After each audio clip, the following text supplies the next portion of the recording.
Penutup Kilangkun. Sekadar mengetahui tidak cukup, kita harus menggunakannya.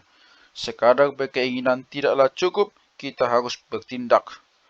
Ada 3 hal yang dapat merangsang terjadinya mestakung. Ketiga hal ini saya namakan Kilangkun. Kritis. Kilangkun adalah singkatan dari kritis, langkah, dan tekun.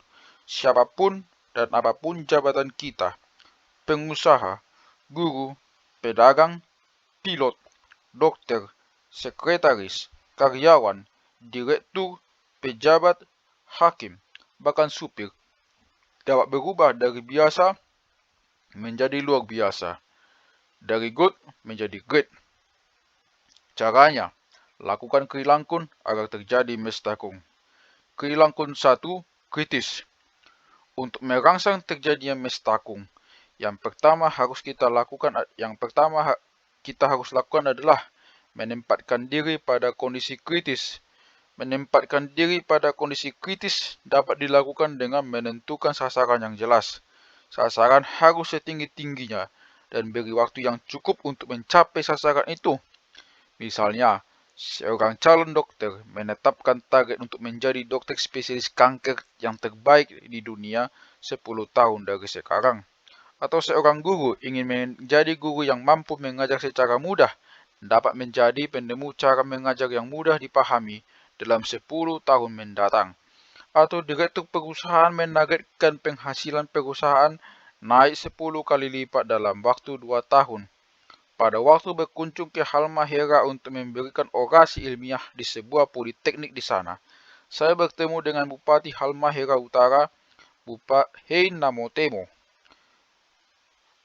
Usai memberikan ceramah tentang mestakung, Pak Hein menangkap ide ini dan langsung menentukan sasaran Halmahera Utara Go Internasional tahun 2010.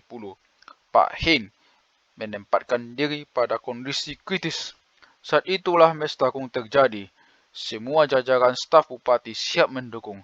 Pak Timisela, Kepala Dinas Pendidikan, segera membuat strategi bagaimana menyambut Halut 2010 ini. Untuk menggenjot prestasi, Pak Timisela menetapkan minimal nilai UN untuk anak-anak di Halut adalah 7,5. Wow, suatu langkah berani, suatu penempatan diri pada kondisi kritis. Inilah yang kita lakukan kalau ingin melihat mestakung bekerja, melakukan perubahan-perubahan. Pada saat saya memberikan seminar mestakung dalam Olimpiade Sains antar pesantren-pesantren di seluruh Indonesia, ada seorang peserta berkata, "Pak, saya ingin jadi Menteri Kesehatan. Saya akan berjuang untuk mencapai itu." Wow, sungguh luar biasa. Pada seminar lainnya di Universitas Indonesia, beberapa orang mengungkapkan target-target pribadi untuk menjadi menteri, anggota DPR, bahkan ada yang mempunyai target menjadi presiden. Luar biasa. Kalau saja orang-orang Indonesia mempunyai target-target tinggi dan berusaha keras untuk mencapai itu, maka dalam 10 tahun mendatang, Indonesia akan menjadi negara yang luar biasa. Kilangkun 2, langkah. Untuk menempatkan diri pada kondisi kritis, kita harus melangkah. Untuk mendaki gunung tinggi, kita perlu melangkah walaupun kecil. Mao Zedong di tahun 1934 menetapkan sasaran untuk melakukan long march sepanjang 9.000 km dengan puluhan ribu anak buahnya. Beliau melangkah dan melangkah, melintasi gunung, lembah, meniti jalan setapak dengan menggunakan obor di waktu malam, serangan tentara Zhou Enlai, penyakit, hujan, badai petir, badai pasir, badai angin, dan berbagai rintangan harus dihadapi. Namun dengan tekad teguh, akhirnya setelah setahun, sekitar 8.000 orang tiba dengan selamat di akhir perjalanan yang sangat fantastis dan tampak tidak mungkin ini. Pada tahun 1984, saat saya masih mahasiswa jurusan fisika di FMIPA UI, saya merasa terpanggil untuk mengembangkan pendidikan fisika yang asik, mudah, dan menyenangkan di Indonesia. Namun saya merasa ilmu yang saya peroleh dari S1 ini sangat kurang. Saya berkeinginan untuk melanjutkan studi ke luar negeri. Sayang, waktu itu saya tidak ada biaya sama sekali. Orang tua saya tidak akan mampu memberi saya. Ketika baru di tingkat 1 dan tingkat 2 saja, saya hampir keluar dari UI jika tidak mendapat beasiswa super semar karena kami tidak mampu membayar uang kuliah. Tekad ke luar negeri ini begitu kuat, saya harus melangkah. Kemudian saya memberi les privat. Uang les privat ini saya kumpulkan sedikit demi sedikit untuk membuat paspor. Ya, paspor. Banyak orang menganggap saya aneh. Keluar negeri belum ada kepastiannya. Kok sudah membuat paspor? Tetapi itulah kita harus berani melangkah. Ternyata tahun berikutnya, Bestarung terjadi. Fisikawan Amerika Serikat datang ke Indonesia untuk menginterview mahasiswa-mahasiswa Indonesia dan salah satu mahasiswa Indonesia yang lulus interview adalah saya. Saya pun mendapat beasiswa di Department of Physics, The College of William and Mary, Virginia. Rudy, mahasiswa sebuah perguruan tinggi di Amerika Serikat, mempunyai resep sukses yang unik. Dia tidak pernah menunda pekerjaan.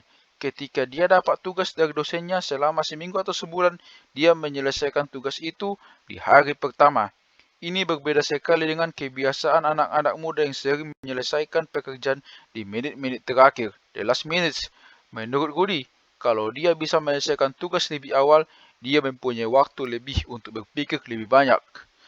Hidup menjadi berkurang stresnya. Kebiasaan ini dilakukan Rudy hingga bekerja. Dan hasilnya, Rudy selalu mendapat pujian dari atasnya atas segala pekerjaan yang begitu rapi. Sekarang dia sukses sebagai pengusaha. Kesuksesan Rudy didapatkan karena ia berani melangkah dan tidak pernah menunda. Tahun 2005, DKI menjadi tuan rumah Olimpiade Sains Nasional OSN. Dikmenti, Dinas Pendidikan Menengah dan Tinggi, dan Dikdas, Dinas Pendidikan Dasar, menargetkan menjadi juara OSN 2005 ini. Mereka melangkah.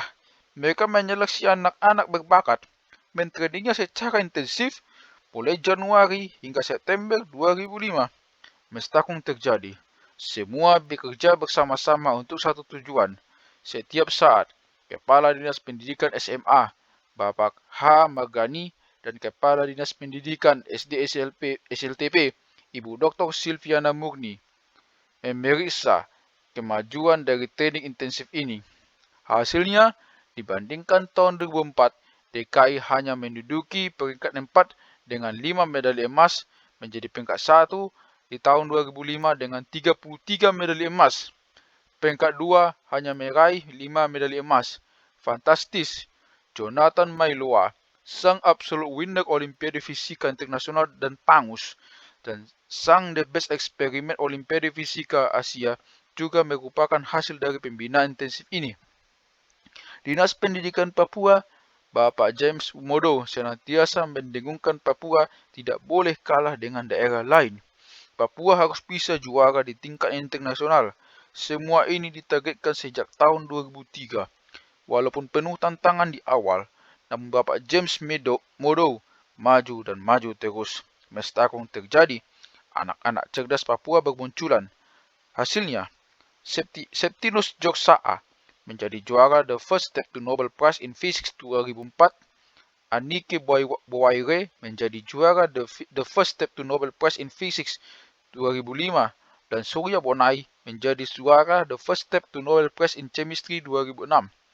Salah satu siswa berbakatnya, Andre Awoitau, berhasil meraih medali emas matematika USN, mengalahkan juara matematika Ivan Kristanto dari Jakarta. Luar biasa kalau kita mau melangkah. Dinas Pendidikan Jawa Tengah menargetkan tahun 2006 menjadi juara OSN. Segala persiapan dilakukan. Mereka belajar dari DKI. Mestakung terjadi. Guru, siswa, pejabat-pejabat Dinas Pendidikan termotivasi untuk mencapai target ini. Mereka bekerja keras luar biasa. Hasilnya, Jawa Tengah berhasil menjadi juara OSN 2006 dengan 19 medali emas. Pada sebelumnya, mereka hanya peringkat 4, luar biasa. Kelangkun 3, tekun. Ketika kita melangkah di tengah jalan, kita akan melihat ombak dan merasakan terpaan angin. Mestakung akan bekerja ketika kita tidak gentar menghadapi ombak, angin, bahkan badai sekalipun. Ketekunan akan merangsang mestakung, sehingga apapun yang menjadi tujuan kita, pasti akan kita peroleh. Tekun sampai garis finish, jangan berhenti atau menyerah di tengah jalan. Pada pertandingan Piala Eropa 1999 antara Bayern Munich dan Manchester United, terjadi peristiwa dramatis yang luar biasa. Selama 90 menit pertandingan berlangsung, skor saat itu adalah 1-0 untuk Bayern Munich. Namun pemain-pemain MU terus menekan. Akhirnya, pada waktu tambahan injury time, pemain MU Sheringham dan Solskjaer secara spektakuler mencetak masing-masing 2 gol dalam waktu hanya 2 menit 58 detik, membalikkan skor menjadi 2-1 untuk kemenangan MU. Setelah itu, 35 detik kemudian wasit meniup panjang tanda pertandingan usai. Para supporter dan para pemain BM tertunduk lesu. Kemenangan yang sudah di tangan lenyap begitu saja dalam waktu 3 menit. Sebaliknya, para supporter dan pemain MU terlihat begitu meluap-luap kegembiraannya. Mereka telah menggunakan waktu sebaik-baiknya, tetap tekun berjuang keras sampai akhir pertandingan. Bapak Wahid Supriyadi, Konsul Jenderal Indonesia di Melbourne, bercerita, waktu kami berkunjung ke Melbourne, Bapak Wahid berencanakan diadakannya Festival Indonesia di Melbourne 14-17 September 2006. Menurut Bapak Wahid, kantor tidak bisa membiayai karena KJRI tidak lagi mendapat dana promosi dari pusat. Mereka harus memutar otak untuk mencari dana hampir 670 juta bagi penyelenggaraan festival ini. Pak Wahid tidak gentar. KJRI mendirikan lembaga independen Festival Indonesia INC dengan modal nol. Mereka mengirim surat ke ratusan perusahaan atau institusi potensial baik di Australia maupun di Indonesia. Surat juga disebar ke seluruh Pemda, baik Indonesia maupun Australia, yang meminta dukungan agar Pemda dapat hadir membawa para pengusaha. Namun responnya sangat menyedihkan. Apakah Bapak Wahid menyerah? Tidak. Bapak Wahid merasa bahwa dia sudah sampai pada titik point of no return. Dalam kondisi kritis seperti inilah terjadi mestakung. Bapak Wahid membangkitkan semangat para penyelenggara, menyusun strategi, menghubungi semua kontak baik individu maupun lembaga-lembaga swasta dan pemerintah yang masuk dalam mailing list KJRI dan menjual program-program FI. Tahu apa yang terjadi? Terjadilah mestakung di mana-mana. Mahasiswa-mahasiswa dan masyarakat Indonesia di Australia menyingsingkan lengan bajunya. Mereka bekerja bersama-sama, mengatur acara, mencari dana, mengundang orang-orang terkenal dari Indonesia untuk acara seminar, mengundang para penari untuk menunjukkan budaya Indonesia, dan sebagainya. Beberapa Pemda mulai menunjukkan komitmennya. Para sponsor pelan-pelan mulai menghubungi panitia dan juga kalangan pengusaha mulai mendaftarkan diri untuk ikut konferensi walaupun harus berbayar. Bahkan dalam minggu-minggu terakhir, beberapa sponsor utama datang dan menyatakan komitmennya untuk membantu festival tersebut. Ribuan orang datang ke Festival Kod di Melbourne untuk menyaksikan festival yang luar biasa ini. Selama 2 hari festival budaya, makanan, dan perdagangan dihadiri sekitar 67.000 orang, sehingga sementara Business Conference dihadiri sekitar 150 pengusaha, pejabat Pemda, baik dari Indonesia maupun Australia. Luar biasa. Selesai acara, pemerintah kota Melbourne memberikan pujian dan meminta agar acara ini dapat diselenggarakan secara rutin setiap tahun di Melbourne.